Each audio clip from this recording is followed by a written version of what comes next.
The most important email you ever send to a person in your church is the first one. So let us help with that. Today, we're sharing a 76-word church welcome email that works for ministries of every size. And as you'll see, it checks every box on every goal that we have for a church welcome email. Steal it from us, word for word. Let's dive in. Well, hey there and welcome to the Pro Church Tools Show. We're here to help you and your church navigate the biggest communication shift in 500 years. I'm Brady Shearer, your host. I'm joined as always by my co-host. We call him the prize-winning pastor. It's Alexander Mills. Hello. You can find the email script that we're about to discuss in a cheat sheet linked in the description for this podcast. I was on a call with an influential church this week. You would all know their name and their pastor. We were talking about their welcome email. And the reason I mention that is to say that like churches of all sizes deal with the same things. Right. I think it's easy to believe, my church, we're not expertise, in this area. It's not our strong point, but churches of all sizes deal with the same stuff. And they wanted to know, like, how can we improve our welcome email? And I shared this sequence with them. And then I realized, I don't think I've ever shared this publicly on a podcast before. Now, to be clear, this is distinct from our new visitor welcome sequence that includes like the $5 donation on behalf of it's the like new a whole visitor. email sequence, that one. That's right. So this is like really just the welcome email. You can find that entire campaign that we just mentioned, which is separate from this, on the Brady Shearer YouTube channel. Video is called The Church Guest Follow-Up System is Unusual, or This Church Guest Follow-Up System is Unusual. We'll have it linked in the description as well. Again, that's separate. Today, focusing exclusively on the welcome email, meaning the first email that you send. And that's where I want to begin. Big idea number one, which is the first email you send is far and away the most important email that you send, because the person who has given you their email address and opted in to you sending them email correspondence, their attention and intent is at the very highest it's going to be. It will only degrade from there. And so this means we have like one chance, one opportunity to give them the very best email that we can to elicit the best that we can from them while their attention is the highest. And I think that is like lost on a lot of churches. We just assume that like, oh yeah, you join the email list and now your attention and willingness to open emails and read them in their entirety will exist in perpetuity. But that's not true. You got to think of it as like, coming off of a mountain. Their attention and intent is at the highest. And with every email that you send, it is going to go down and down and down and down. Now, sure, there will be some outliers that exist that just like love everything that you send, and you'll start at a point and it'll actually get higher from there because your content is so outstandingly good. But like, you got to think that is the minority. Yeah, and it's funny to say that this welcome email, this first email that you ever send to someone who takes the next step with your church, is likely the most important, because I find in my experience working with churches, small to medium-sized churches predominantly here at Nucleus and Pro Church Tools, is that this email is often the first one to get neglected. Churches will neglect to send this email at all. They'll think, oh, someone signed up for, they connected with us with our digital connect card. Awesome. And then that's it. Yep. And then they'll email them, next week about the potluck, or 3 months from now about the next small group or something. But this is such a ripe opportunity, like you said, when someone has taken that first step for the first time towards you and said, hey, I want to get connected. I want to belong to this church maybe, or I certainly want to belong to this email list. That is the moment for you to respond, and respond quickly, and address them and say, hey, I see you. It matters you're here, and establish that personal connection, albeit through digital means. Yeah. And you just hit on it. That's the other part about this first email being the most important. With every minute that passes, with every second that passes, that this welcome email does not arrive, you're losing opportunity with that intent, attention and intent. We know this about like sales conversations in the business world. Like with every like hour that you wait to follow up with a prospect, the likelihood that they ever become like a buyer decreases pretty measurably. And so this can be a bit of a unique challenge in a church context, because if someone subscribes on your website, you can send that welcome email instantly, as you should. Most of the time though, we're gathering emails how? From connect cards returned in person and in church. And so if you're not already doing this, this is what I would stress.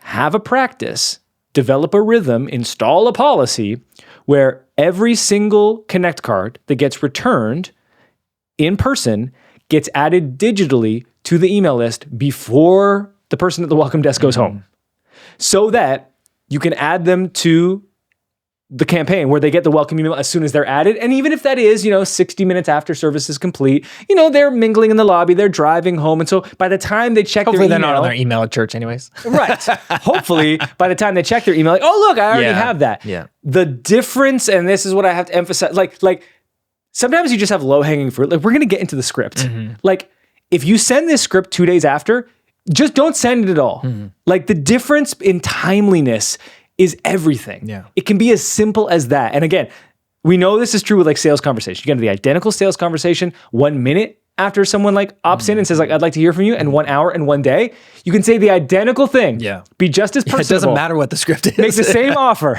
and dramatically different conversion rates occur. And so attention and intent is degrading. Get that email to them as soon as possible. Big idea number 2, Alex hinted at this. Send it from your pastor. You don't have to send every single email from your pastor indefinitely.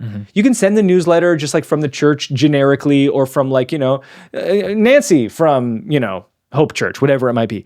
But the most visible person on Sunday is almost certainly the lead pastor. Yeah. And so you want that same connection personally in that welcome email. And now is probably the right time to read the script. So I'm going to read it aloud. And I'm going to substitute a different name so that it's coming from a person. And then just put your lead pastor's name in there instead. Hey, it's Pastor Pete. I really appreciate you signing up to hear from us at Hope Church. I know that you're super busy. I do my best to make sure that every email we send as a church is valuable to you with ... And this is where you would put in your mission as a church.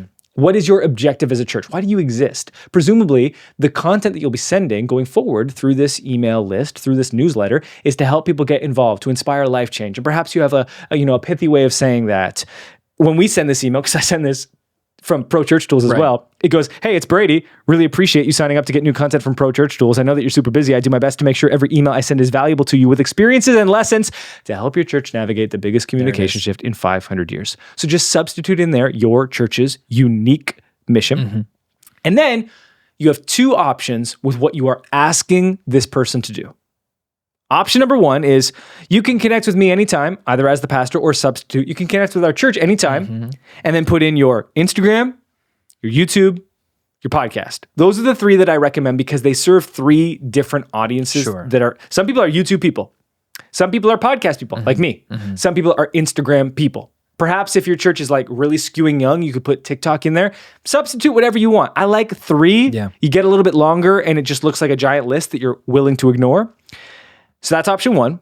Option 2 would be to put like the 3 most important next steps you want people to take. So like, hey, learn more about small groups, or like get involved in our like assimilation class, like Alpha, go to Next growth Step, track, whatever it might be, or listen to our most popular sermon over the past 3 years. Like something that's just like, oh, like this will tell you all about our church. Maybe it's not the most popular. Like listen to our most important sermon over the past 3 years. And it's the one that like establishes your mission. It's like the Vision Sunday sermon from that year, whatever it might be.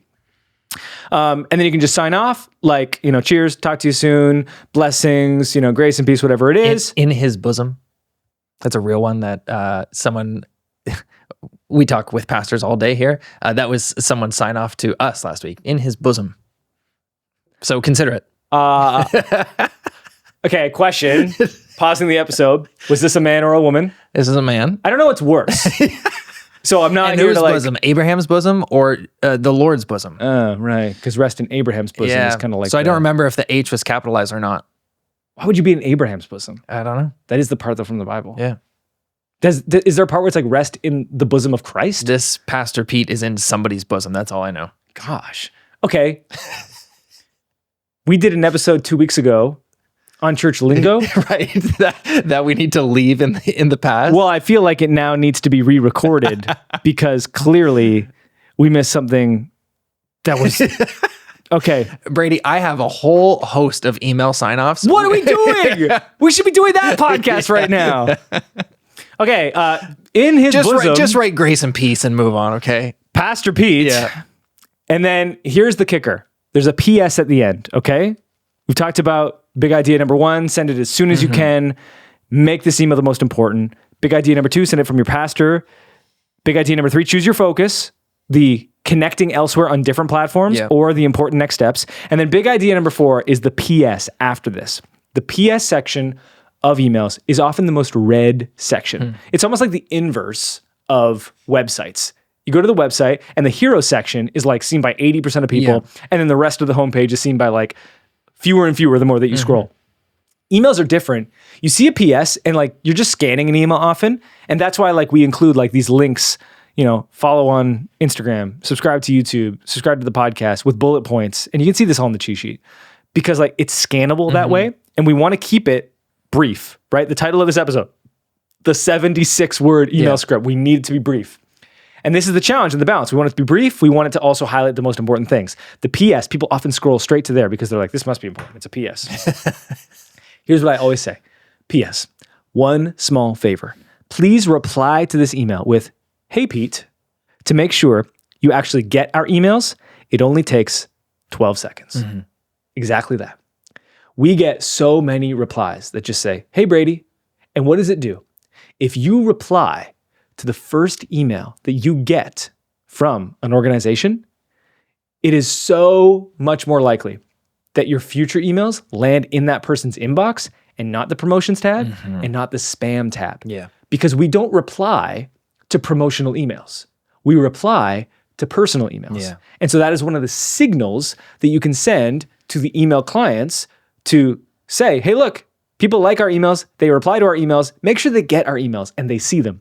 Email deliverability is one of, in my experience, the most frustrating things that you do as a digital manager because you write an email, people have said they want to see your email, and yet you cannot guarantee that they see your email. Yeah. And so we can do the most that we can to increase those percentages as much as possible. It's never going to be 100%. One of those things that you can do is to get people to reply to the very first email. I love when people respond and say, that only took me 8 seconds. And I'm like, Well, I mean, getting in those good graces of the email deliverability gods is probably more important now than it ever has been. It's just in the last couple of years that Gmail and others have, you mentioned it, collated all of your incoming emails into different folders like promotions and spam and all mail. I live in all mail because I don't trust Apple Mail or Gmail to like put things where they belong properly.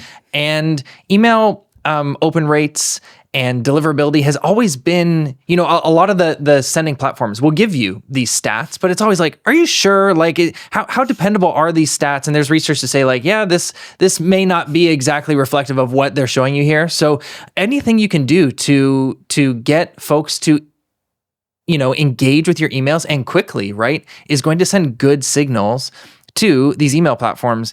And our messaging platform through Nucleus, nucleus.church, you can check it out at Nucleus Messages.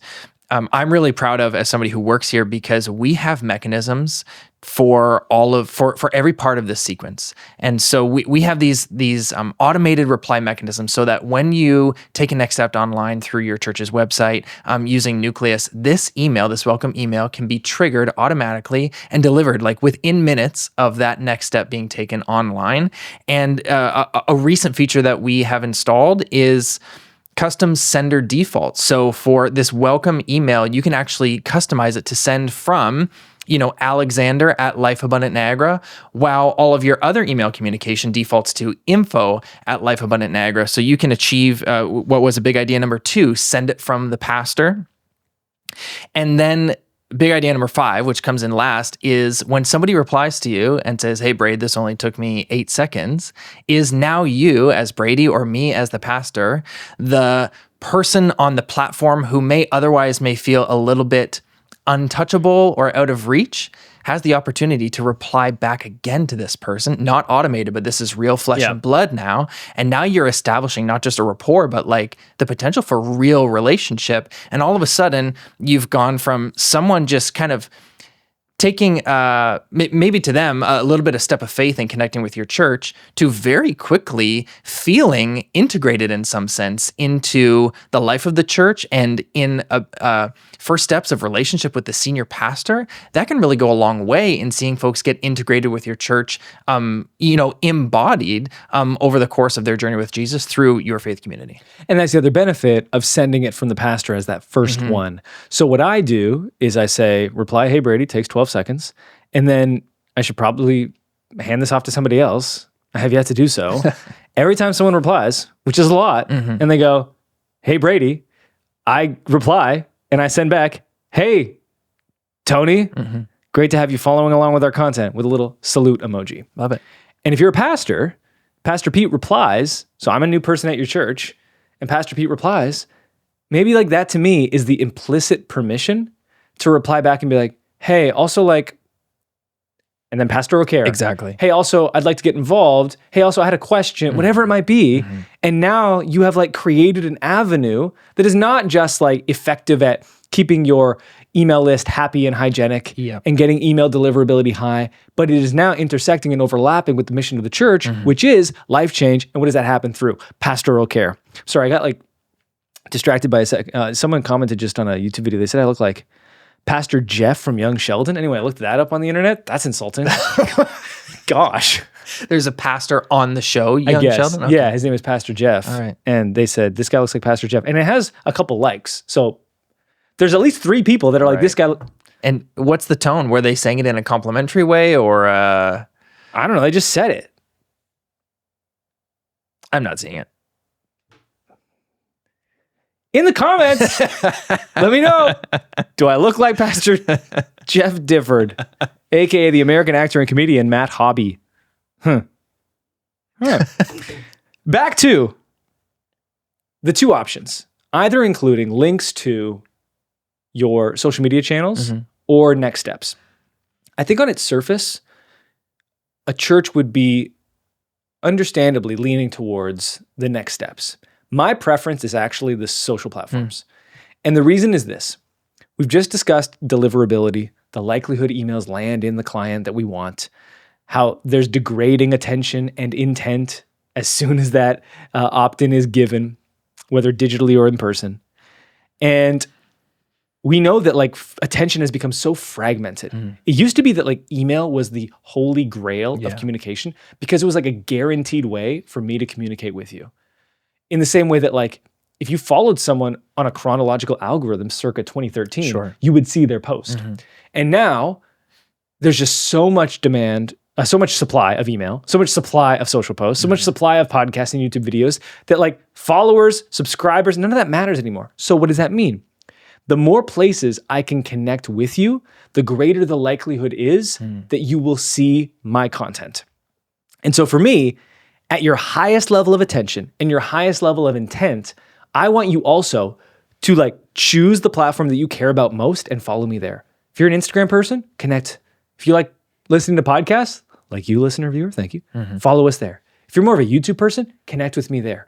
Because this is like the best opportunity that I have to get you to 2 places, to 3 places. And guess what? From there, you will eventually come across a promotion or a communication or an announcement towards one of those next steps. To that end, ProChurch Certified enrollment for 2026 is open right now. Is it crazy how fast a year goes by? No, forever. I was the one that wrote the 77 scripts and 177,000 words within ProChurch Certified. They're saying that that's roughly 3 full-length nonfiction books. That's what ProChurch Certified is. That's a lot of content. I did not intend to write that much content. That's a long year for you. It really was. Thank you. Enrollment is open right now, ProChurchCertified.com. Right now, 50% off the enrollment cost for Certified just this week. It ends January 27th. Because on January 28th, we as a company are getting on a plane. We will not be here. And we're going on our international retreat. So the sale is over. Go to ProChurchCertified.com, sign up, and see photos of people holding their certificates after they received them, smiling, being like, they finished it. They did it. Yeah. It's awesome. So that's my recommendation. If you want to go with the next steps, cool. I just think like we'll get them to the next steps, but I find there's more value in like, I want to connect with you in multiple places to ensure that I have a higher likelihood of communicating with you in the long term. That makes sense. So that's it. The 76-word church welcome email that works. You can find the script linked in the description. Remember to reply back. And if you want to test this, go to prochurchtools.com. There's a big email opt-in at the top. Enter your email and then reply, hey, Brady, and you will get a reply from me. And you'll know because it won't come instantly. Sometimes it takes an hour. Sometimes it takes a day. Yeah. Sometimes it takes 2 days. The only times I don't know what to say is when churches sign up as like a church. Okay, no, there's 2 times. First, you sign up as Hope Church. I reply and I go, hey, Hope Church. Yeah, I don't do that. I just reply, hey. Because I'm like, you're a real person, even though you've signed up as the church. So I don't want to call you Hope Church because that's not you. You are someone. I just don't know who. The other person is when you sign up with like a lot of names. And I saw one today. More than 2. I'm doxing this person because they have a last name. They signed up. This was today. Beyonce Esther last name. So I reply and I go, You can't just say hey Beyonce. Hey Queen Bee. Say hi to Jay for me. Yeah. So I reply. So it's just hey there. Well, hey Beyonce Esther, because they put it as like that's their name. Is that their name? Right. Like my grandmother will always call my daughter by her first 2 names, but that's her middle name. Right. But she thinks that it's her name. And I've told her, she's like, I like it this way. All right, Beyonce Esther. Thanks as always for your time, attention, and trust. We'll talk to you next week. But sign up, prochurchcertified.com, because by the time we talk to you next week, 1, I'll be on a plane with Alex, and 2, the sale will be gone. 50% off this week only, prochurchcertified.com. Now, if you are listening after, go prochurchcertified.com. It's still there. Sign up. We'd still love to have you. It is still well worth the investment and the cost of registration. And then at the end, you'll have your pretty certificate with your name on it, and you can take a photo, and we'll show it somewhere. Talk to you next week. Our kids are our greatest blind spots, right? Sure. And Not mine.